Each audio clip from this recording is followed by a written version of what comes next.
जय श्री राम। कौन आपण जना अच्छे लोक मैंने दुई थर राम राम कौन कही था।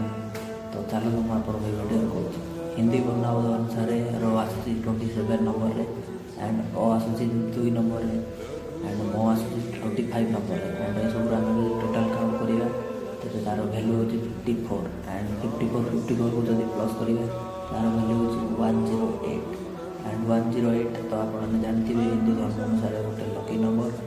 आम जब दुई थर राम राम कह तो 108 थर कहवा सहित सामान एटा गोटे कथा है आमर जिते कौन भी माला थाए तार राउंड 108टा पाइट थाए रुद्राक्ष माला भी थाए तार 108टा पाइट थाए। तो आम जब दुई थर राम राम कहते तो गोटे 108 थर कहवा सहित सामान। आई होप आप बुझीपारे। Thanks for watching. Ram Ram.